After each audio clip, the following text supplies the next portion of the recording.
someday. Good. Opened it up. Dad got me the bucket hat. I was Oh, juiced. it was a gift. Yeah, Christmas gift. Love it. Love Bloody it. disease, man. Oh, and the strawberry milk coming in the pint glass. Yeah. That's Strawberry clutch. milk, man. Had to have it. Welcome back to another episode of Real Talk. Jeff here. Brad, how are you, man? I'm doing well, man. Steelers looking like an actual football team as of late. It's kind of exciting to watch. Hopes are still alive. Some of the stuff we're going to be talking about today, but knowing that the playoffs are still possible, I mean, I like that. We didn't pod last week because of the holidays and stuff like that. I wanted to touch briefly on one topic. World Cup. Yeah. I was able to watch the World Cup finals. Argentina outlasts France in what I thought, as a casual fan, was an exceptional soccer game. I just didn't know if you had a quick opinion. I put a post on Facebook that I was very excited for people who don't normally watch soccer to be able to see something like that. But I also do want to let people know I've been watching soccer for a little over 10 years. Might be the best game I've ever seen. So that's not every day, but that's what soccer can be, and in certain moments for sure. And there are games that have crazy ends, but it's not a World Cup final. But man, what a game. And it was reverse psychology there to try and win some money. So I told you not to go against Argentina. They ended up pulling it out. But again, France looked good at times, but Kylian Mbappe, what a game. Messi, what a game. Argentina wins it. GOAT status solidified. A quick question as far as this game goes. And I don't need you to give me a full list, but generically speaking, where does Mbappe rank in the world as a soccer player? Okay, without question, I would say top 3 right now. Okay. Especially for forwards and goal scorers. Erling Haaland and him seem to have kind of the rivalry, but Haaland unfortunately plays for such a irrelevant international team that he doesn't get to play in these elite competitions. But the previous record in the Premier League for games it takes to get to 20 goals was 21 games. Erling Haaland just hit that in his 14th game. He beat it by 7. So he's an elite goal scorer. But Kylian Mbappe, I'd say top 3. If you want to keep Messi in there, especially what he just did in the World Cup, he's teammates with Mbappe. So, which brings me to my next question. Roughly, where does Messi fall? Yeah, I mean, he's still always going to be top 5. But it's hard to say, like, oh, look what their teams are doing respectively. Neymar, who leads Brazil, Mbappe, who leads France, and Messi, who leads Argentina, are all teammates at PSG. So it's like, kind of seems unfair at sometimes. But, yeah, Messi's, you could put him at number 1, especially with the last year he's had Argentina, and he's found his way to fit in at PSG. I mean, they're top players. What we saw was, I mean, LeBron and Curry in the finals. You know what I mean? It was just that level of, like, they're top 2 or 3, if not number 1 in the game. But yeah, I mean, they're both fantastic players. And they both put it all on display. Yeah. Speaking about putting it all on display, I feel like it would be an absolute failure of a pod if I didn't ask you about Luka. So quickly, I'll give my quick assessment and then I'll let you go in. If I had to define it in a quick term, it is absolute video game numbers. Like, it doesn't feel real. 60 points, 21 rebounds, 10 assists, 21 of 31. So it's not like he chucked up 40 shots. 21 of 31. It's not like he hit a bazillion 3-pointers. He was 2 of 6 from beyond the arc. He has a sweet stroke from beyond the arc. So it wouldn't shock me if he hit 10 threes in this game. He hit 2. And then he was 16 of 22 from the 3-throw line. So he was just taking these guys off the dribble and just getting and 1 calls like no tomorrow. But opinions on Luka and what he did and what this means. I mean, everybody knows what I think of Luka. I also love the fact that there's people I haven't talked to for weeks that'll just send me a message, the picture of his stats, like, your boy went off. Like, everyone knows I'm the Luka guy. It's really cool. It's awesome to see your favorite player at the top of the game, maybe even at the top of the sport. especially when there's a case to be made that the rest of his roster is a G League team. So it'll help when Christian Wood and Tim Hardaway have good games. Spencer Dinwiddie should be your second best player. I mean, maybe never. But, I mean, Luka took a Knicks team who, I mean, reminding people they'd won 9 of their last 12. They were really rolling. They were playing really good basketball. And they had no answer for Luka. And to see kind of how it happened at the end with the, the steal, put back, and then the missed free throw, get the rebound, put it back. I mean, he's just magnificent to watch, and his fast, slow pace that he plays with, he just doesn't look like any other players in the way that he plays. And I'm just glad that I've been with Luka from the beginning, and now to see him at 23, people continue to forget that he's only 23, same age as Kylian Mbappe, by the way. And it's just like, we're not gonna get a W every night, but statistically, he just murders teams night in, night out. And he's got the whole world in front of him. He can do a lot of things on the record book. So it's going to be exciting to watch. Hopefully he stays healthy. Yeah. I feel like I'm always the downer when it comes to Luka, and while these are super impressive, I just hope that these somehow translate to wins. And Yeah. I understand this one translated to a win. I'm not saying, Yeah. but I guess I need to see some playoff wins. And obviously he got his first playoff series last year, 2 in a row, actually, right? He won the first round and second round. Western Conference Finals. Yeah, so he definitely had a big time showing last year, and I hope that he has another one this year, as this team, as you alluded to, doesn't have a lot of back end talent. As a matter of fact, they don't at all. So Christian was arguably your second best player, and if it's not, it's Spencer Dinwiddie, and that's not really saying much, like you alluded to. So I had to bring up Luka. Pod couldn't go on without me bringing that up, 60, especially 20, after 10. that game. Unreal. But another game that comes to mind, over the last several years, that I was just like, what? When Russell Westbrook threw up the 20-20-20 game. That's like, huh? That doesn't seem possible. This one seems... It doesn't... when I literally woke up to this, I'm like, excuse me? A 60-point trip dub was done by Harden a couple years ago. He didn't grab 21 boards. Yeah. And it's kind of funny because KD said, that's a my career game, man. 60, 20, 10. Ain't no way. And it's just, I guess the thing I always say about hoping it translates to wins, I agree. I know that comparison of Westbrook gets brought up a lot. And I just think that there's plenty of times Westbrook got his triple doubles and you were like, man, but he was the reason they lost. It was too many shots, or it was weird situational basketball. And it's like, I've watched the Mavericks for 3 years now, and I could count on one hand maybe where I'm like, damn, that one's on Luka. It just seems like the Mavs miss so many open shots that he gives. And when they hit those shots, the Mavs look unbeatable. You saw it in the playoffs against the Suns. When they're making those shots, they're up 30 at halftime against the Suns, but they're a team that lives and dies by the three. They don't really have many other ways to win unless 60, 20, 10. And that's funny too. It's like Luka had 60, 20, 10. Yeah, and they still went to overtime. And he shot 63%. Or something crazy like that. It was just... And I guess that's kind of with the Russell Westbrook thing. I'm not saying he's Russell Westbrook. And obviously, I've made that comparison. And that's what it's going to continue to be until there's some disparity in playoff wins and stuff. But Russ, he's arguably the most athletic player in the history of the NBA. He's definitely top 5 when you talk about just athleticism. And he was a hustle player. Luka isn't either of those things. He is just he's just so talented. He's just so damn talented. He can really do anything you want him to do, which is kind of where those two are separated, where Russ is now that he's a little older and less athletic, his skill set isn't as prominent, where Luka, he's still going to stroke it at 35 years old. He's still going to have that deadly three-pointer. So it's just crazy that it could be a decade from now and he would be 33. That's wild. That's bonkers, dude. Bonkers.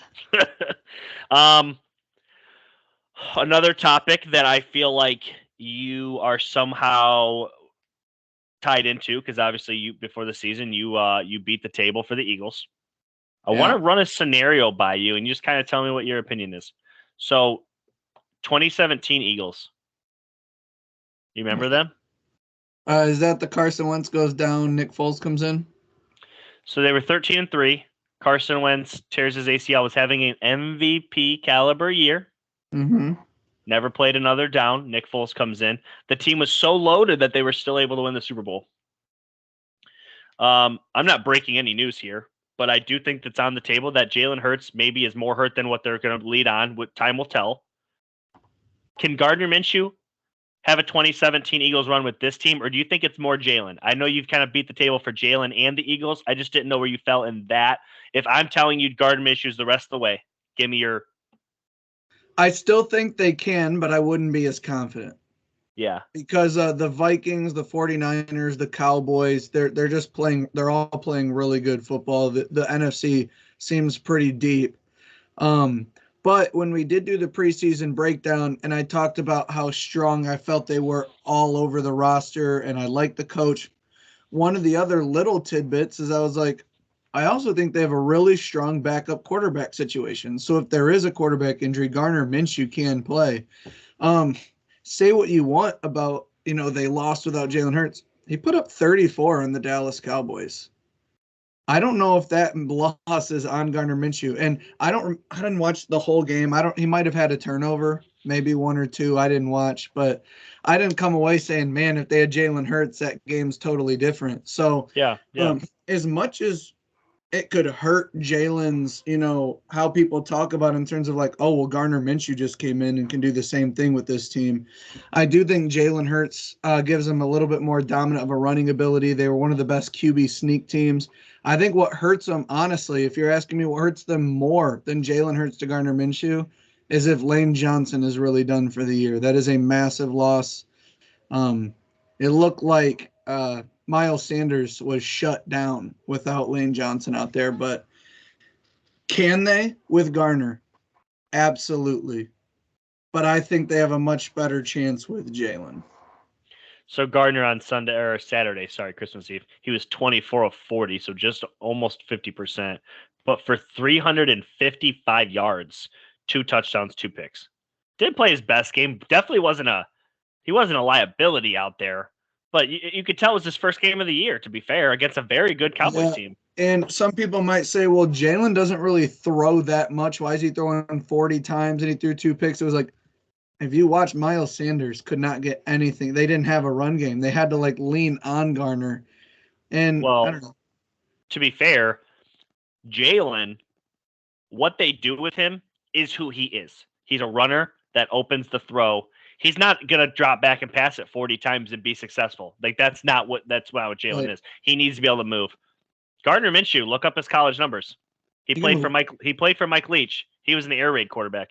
He can throw it 40 times. That's literally what he did in college. He threw it 40 to 50 times a game. So, piggybacking off that, let's just move right into this before we move into some other topics. You started the year down in Dallas. I know you've come around on them. Opinions after the Christmas Eve game where they threw up 40 at home against the Philadelphia defense that's hasn't given up a 300-yard passer all year. And Dak threw 347 up. Yeah. Again, I was really, really wrong on the defense. Dallas's defense, even though Garner had yards, Dallas's defense has been phenomenal. Their running game, Zeke took he didn't have to do what he did. He kind of accepted moving into the secondary role as the running back. Tony Pollard has had a breakout season. I thought they needed help at wide receiver. Well, here we go. T.Y. Hilton converts a 3rd and 30. Jeez, oh Pete. But this team goes as Dak goes. And his inconsistency has been the only issue for the team, I think. He turns the ball over uncharacteristically a lot of times. Well, I don't even know if it's uncharacteristic because he just turns the ball over. But Dallas is a formidable team. If you told me that Dallas is going to make the Super Bowl, I wouldn't be shocked at all. I think they have that kind of ability. Mike McCarthy's not my favorite coach, but we haven't really talked about him in 8 weeks. They seem to be doing good. They're not the most penalized team. They're moving the ball. It comes down to Dak. When he doesn't turn the ball over, the roster's too good. I think it's something we're falling into a lot of the NFC. It's like the Eagles. If their quarterback can take care of the ball, their roster's so good. The 49ers, if their quarterback can take care of the ball, their roster's so good. Dallas, same way. So it's like the top 3 or 4 teams. I know I left out Minnesota. Their roster's not elite offensively. They can just be dynamite at times. But yeah, Dallas is a fantastic team. I was way off. My biggest miss of the year was on Dallas. I had no idea that they would be at 11-4 here at this point in the season, but I like watching them. Whether whether you love them or hate them, you're watching. Broncos. They fire Nathaniel Hackett. I mean, yes, of course. Right, yeah. What's that mean for Russell Wilson? And I want both of us to give an official opinion on what you think Russell Wilson is going into next year. What's it mean for Russ? Give your opinion and any head coach that you think fits the job. I honestly think Nathaniel Hackett never had a chance with the way this team acts and talks towards Russell Wilson. I think they're trapped. I think they're going to have a hard time getting Patrick Surtain to stay. Bradley Chubb already left. I don't think anybody wants to be there. You watch the way they interact with Russell Wilson, and I think we finally saw that defense, throw in the towel against the Rams. Russell Wilson goes out and throws 3 picks against the Rams, and they're just so bad. I want to say that Russell's going to be fine, but when you hear all the stories all year about him doing high knees on the plane or him doing this and that, it's like you see them actively yelling at each other on the sideline. You hear about he has special treatment in the locker room, and it's like, I don't know what you do. Your hands are tied with Russ over the next 5 years. If you get rid of him, you're still paying massive amounts of money in dead cap. So whatever coach takes it on, I say good luck. Is this a situation you think Sean Payton and Vic Fangio could come in and fix? I don't think they want any part of it. You're going to get maybe a first-time head coach who's like, hey, I can take this job because nobody else wants it. And I don't know. The whole situation's been ugly. They've been a laughing stock. They knocked me out of my survivor pool week 1 against the Seahawks. I have no love for the Broncos, and they're just a terrible watch. That stat, if they scored 19 points, they'd have been like 9-2. So it's like you see that, and you're like, man, this is fixable. We can just come in here and fix a few things. But the leader of your team's got to be the quarterback who's getting paid the most, who's playing the worst. I'm not ready to bail. I'm just not ready to bail. I don't know. It takes more than one season for me to wrap it up on a guy. And I think there is something to Russ's character. I don't think you're far off there. It's been pretty well documented this year.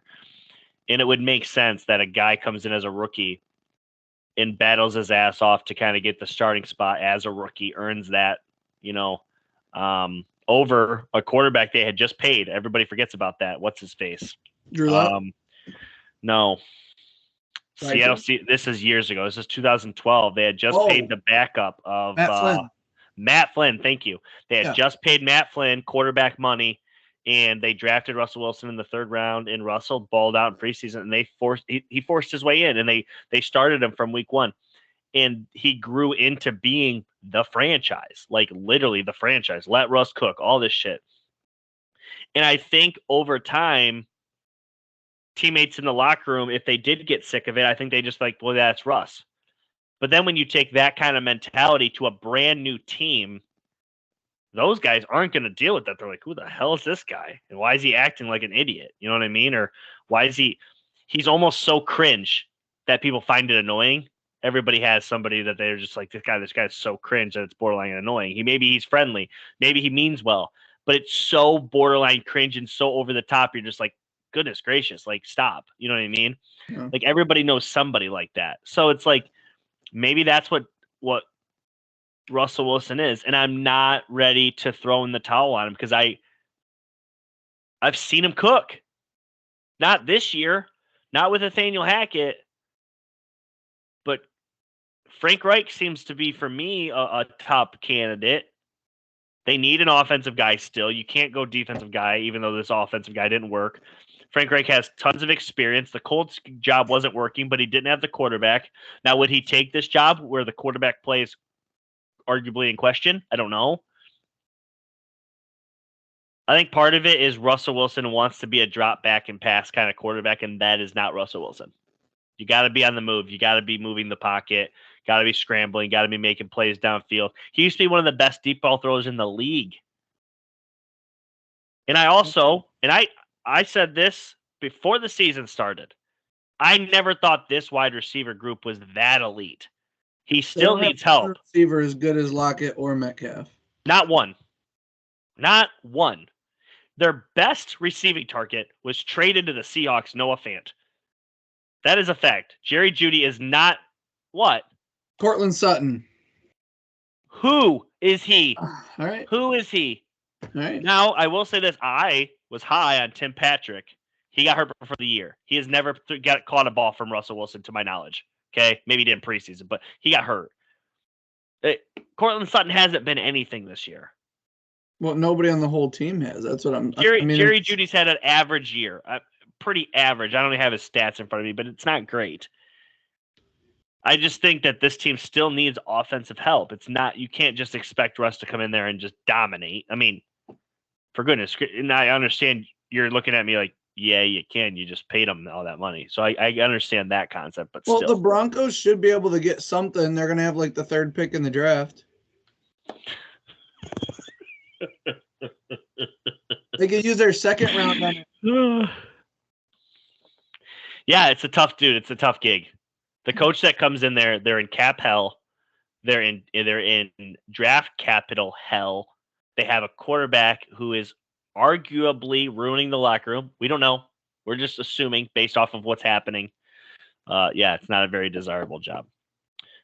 Raiders quarterback benched Derek Carr.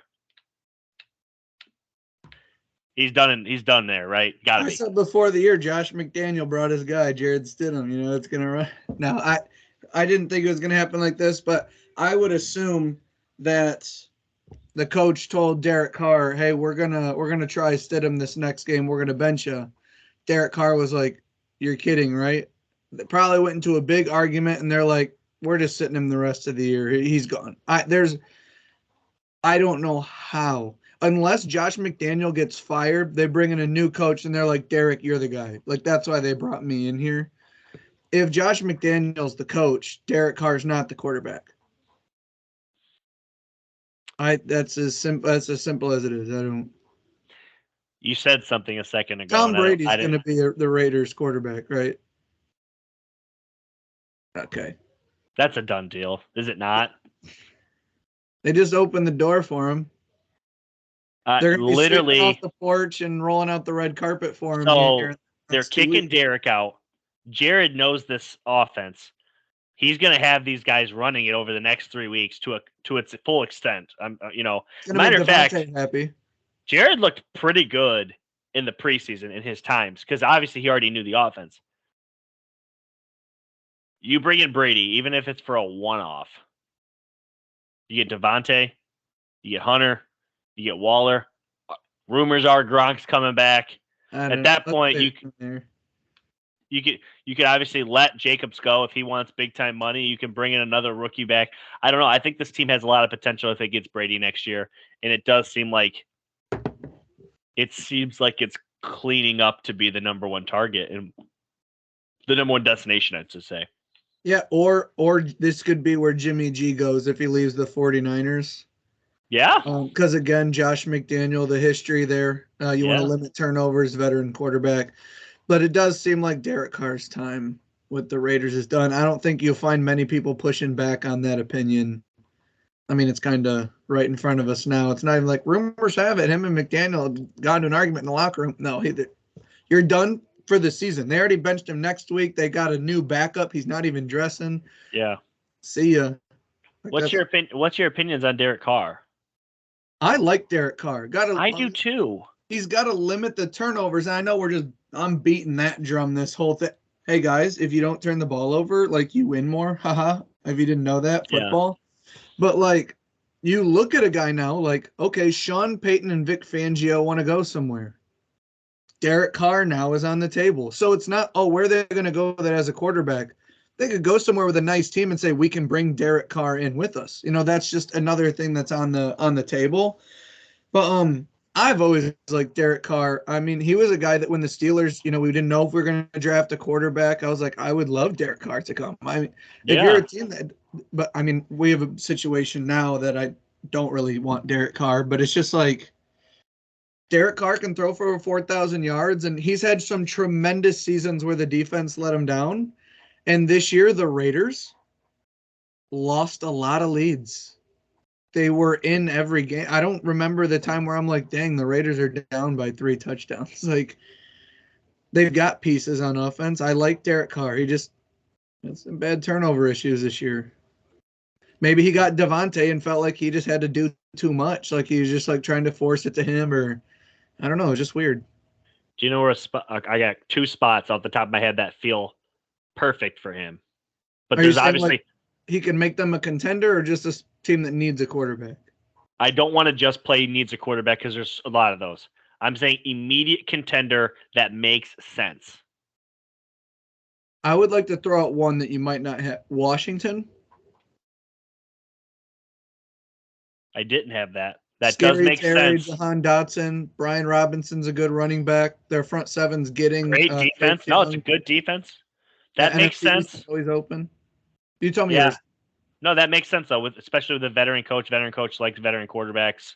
Yeah. And they're struggling to get one. Yeah, that makes a ton of sense. They still have draft capital. Probably the best fit. Like if I'm Derek Carr and you get to put me in any situation I want, and I think I could be an immediate contender. The division's tough, but damn, the Jets feel like a great I fit. really thought the Jets, but I was like, I think they love Mike White. Like I just don't think they would go for Derek. I think Yeah. that's Mike White's team. I feel like because of I do think you have to give him a full year as the starter committed to him It's just to the see if he's timing's off. actually, the timing is off. Titans. Yeah, absolutely. But the Titans' biggest problem is not quarterback right now. I think it's perimeter weapons. Yeah, 1,000%. But yeah, I mean, Derek Carr was doing a lot when he didn't have a Devontae Adams. You know, he had Amari Cooper for a bit, but I mean, you get Derek Carr, maybe that can attract a free agent or something. But yeah, Titans, because I also thought Texans or Colts. Colts would be a huge, massive one right in front of us. I think Colts is a fantastic fit. The Colts definitely seem like a team that would be willing to go get Derek Carr, dome quarterback into another dome situation. They've failed on quarterback so many times. They're just ready to get the guy in the room. That feels like the right situation too. Now you say that, but I just don't Like love the Colts could be, if you talk about dome, the Colts could be a situation where it's like Sean Payton and Vic Fangio come in, bring in Derek Carr, and that's a whole new team. Vic Fangio running that defense. You get Michael Pittman. Maybe you use a draft pick to take the best receiver available. They're starting. They're going to have to use draft picks to acquire Carr. Unless they cut him. They're talking about cutting him 3 days after. Out the door. I think teams won't trade for him because they know that they're going to have to cut him eventually. Well, they're going to know immediately because apparently the deadline is 3 days after the season. They have to cut him to save $5 million. So we're going to know immediately, dude. Yeah, so why even trade for him? Derek Carr's just going to be going from door to door. Hey, what you got for me? What's the situation? Yeah. He's going to have a couple options. Several options. To be honest, the Niners might be one of those options. Yeah, absolutely. Let's go into this. Brock Purdy. Dog. Dog, dude. Dog. Love him. Is he the quarterback of the Niners next year, or is Jimmy G, or is Trey Lance, or is it Tom Brady, or is it somebody else that we're not talking about? I feel like it's an endless quarterback carousel, but who's the quarterback next year?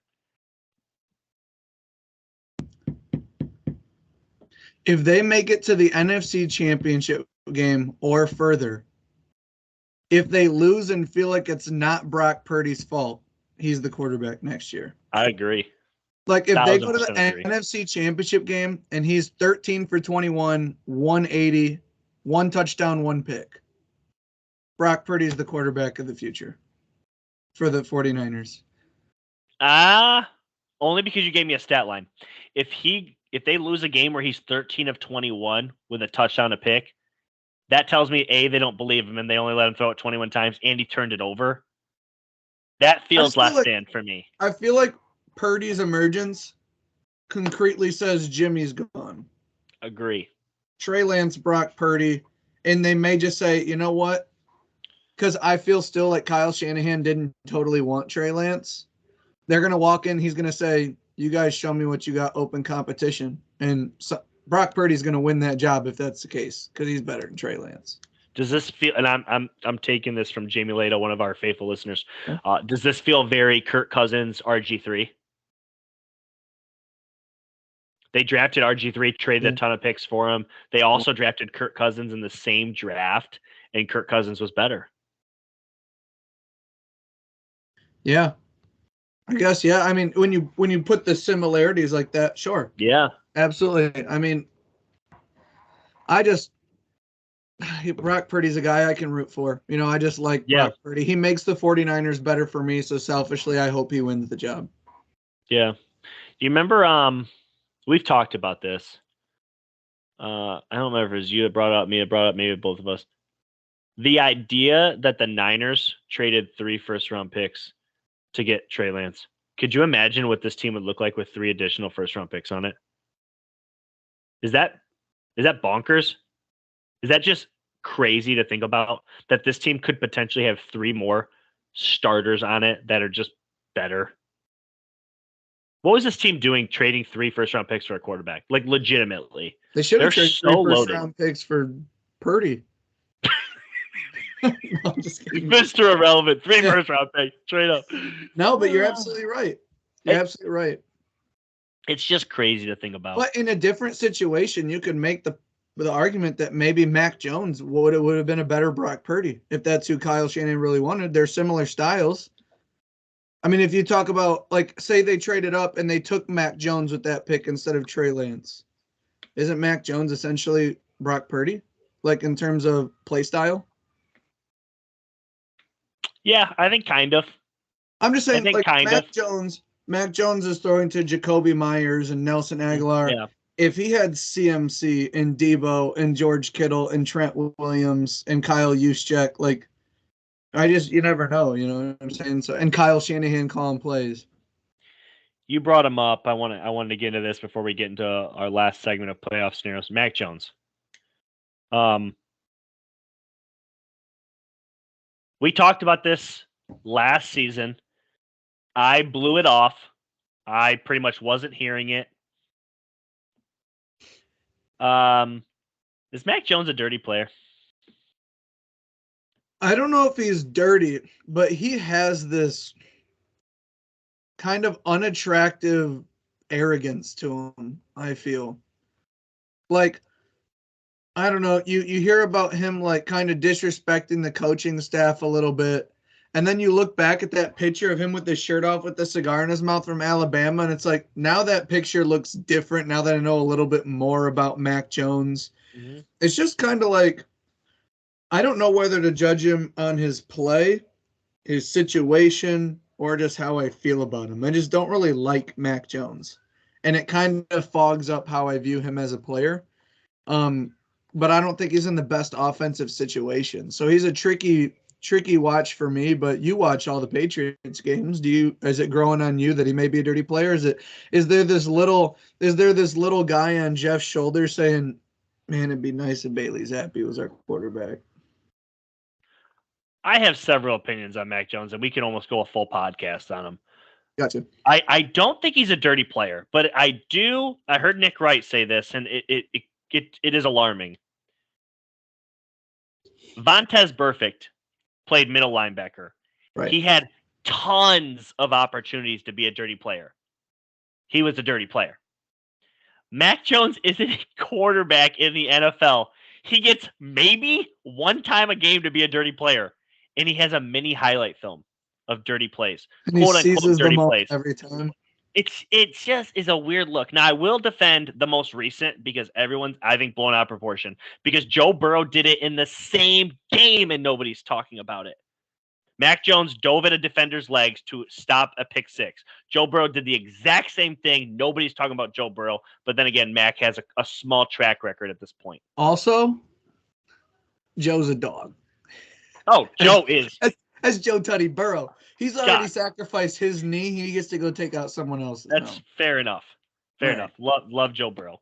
I do think that at this point, briefly, I'll talk about Mac Jones. I'm over him.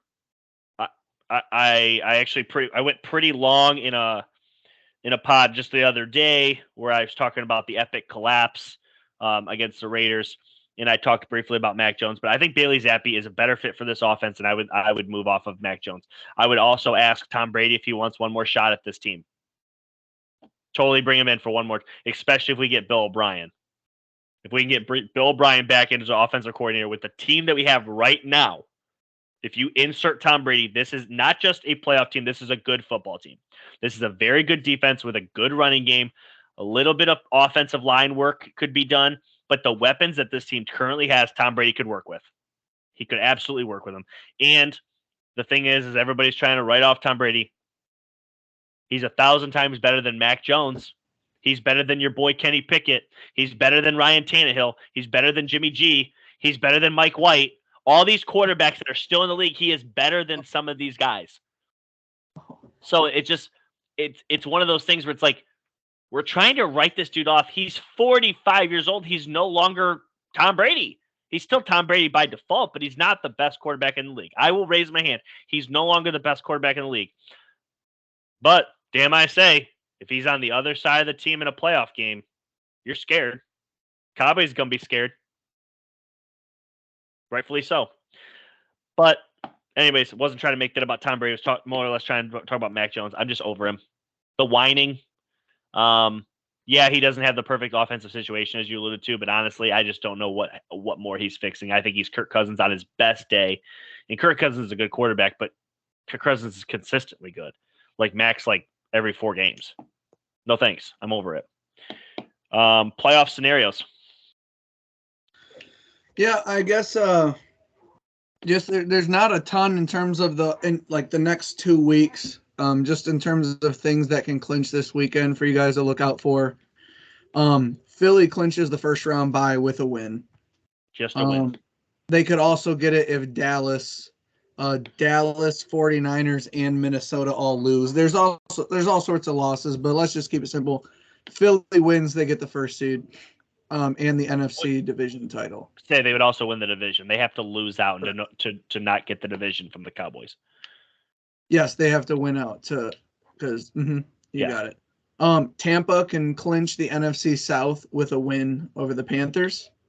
Wouldn't that be bonkers if a sub 500 team would clinch and be able to rest week 18? Is that not crazy? That's wild. The New York Giants can clinch a playoff berth with a win. There's also 9 other things. Other like combinations of things that can get them in. So they're probably going to make it. Yeah, like it says New York Giants win playoffs.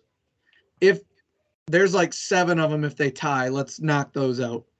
If they don't win, but Washington, the Lions, and Green Bay lose, they're in. If Washington and Seattle loses, they're in. If Seattle, Detroit, Green Bay lose, they're in. Like a combination of those teams losing. So, but let's just keep it simple. New York Giants win. They're in. Playoff berth. Washington needs to win, but they would need some losses to clinch a playoff berth. But if they win out, So if they win out, they're in then. If they win next week with 3 other teams losing, they're in as well. Okay. But yeah, like Green Bay, I know if they win out, they just need Washington to lose 1 game for them to get in the playoffs. Some interesting stuff. Buffalo clinches a first round bye if they win and Kansas City loses. Just a little fun storyline. If Kansas City was to somehow lose to the Broncos and the Bengals beat the Bills, they would all be on 12 wins, and the Bengals have the tiebreaker over the Chiefs and Bills, so they would go to the first seed. Miami clinches a playoff berth if they win and the Giants lose. Cincinnati, if they win and the Ravens lose, they clinch the division. Just some things to look forward to. In the AFC, six teams have already clinched a playoff berth. There is a plethora of teams fighting for that 7 seed. Yeah. I also have in front of me every seed in the NFC and AFC, any team that can get it. And I know a lot of people are saying, well, the Buccaneers, Panthers, and Saints are all still alive because they can win the division. All 3 of those teams are still alive for the 7 seed as well. There is still scenarios where we could see 2 NFC South teams make the playoffs after 2 weeks of football. A lot would have to happen, but yes. Yeah, I think that's pretty funny. But basically you have the Dolphins, Patriots, Jets, Steelers, Titans or Jags. Yep. That they can all get the 7 seed. They're all kind of fighting in there to get in the playoffs. Only 2 teams control their own destiny. Patriots and Jets, right? Or Patriots Dolphins. And Dolphins. But they play each other this week. That's why. Yeah, the Dolphins and Patriots and Jets. The Dolphins play both the Patriots and Jets to end it. Like, they all kind of are playing each other a little bit there in the AFC. Yeah. There's a lot of back-to-back divisional games to end the season here for quite a few teams. They do that stuff on purpose now. They've been ending it with division games, which makes the most sense. Yeah. Well, I think that's a wrap. Yeah, this is kind of funny too. Like AFC, these are teams that can be eliminated from the playoffs this week. Just keep it simple. If the Raiders lose, gone. The Steelers lose, gone. If the Jets lose, gone. If the Patriots lose, gone. They are in playoff football already. Those teams are. It's playoff football. Yeah, must-win games. Really hurts that Trubisky threw 3 picks against the Ravens, man. The Steelers are right now what I was projecting them to be at the beginning of the year. Solid to okay, Kenny's getting better, but solid quarterback play. Nothing, no world beaters. And TJ Watt in this defense wrecking havoc. Fortunately, quarterback play was subpar. TJ has gone half the year, but Steelers, man, I really like the way they're playing. It gives me some hope for next year if we don't end up making the playoffs. Yeah. It is crazy this time of the year. You're almost playing for a top 10 pick or a playoff spot in the AFC. It's kind of bonkers right now. The Steelers are trying to be neither. Yeah. So, all right, that'll wrap her up. We're going to be talking next week, I'm sure, and I think I'm good for a live show this week. Are you good for a live show? Yeah, I think so. Sunday morning. Probably be a little hungover, but we can make it work. Yeah. By the way, Sunday at our live show, sports gambling is legal. Sunday, January 1st. Yes, that'll be a fun pod, actually, now that you say that. It'll be a really fun pod. Be sure to tune in. We'll be back for the live show Sunday. We'll be back next Wednesday to talk more football. Proud sponsor of Twisted Tea. Oh, not really, though. Twisted Tea, don't come at us. We were just joking. Unless you want to sponsor us, then come at us and offer us the bank. Just back up the Brinks truck. Back it up. We'll take all the money and the Twisted Tea, or both. I do it for free. Do it for free. Now you gotta pay. I'm doing it right now for free. Actually, they don't even have to contact me. All right, that's a wrap. We're out. Real talk.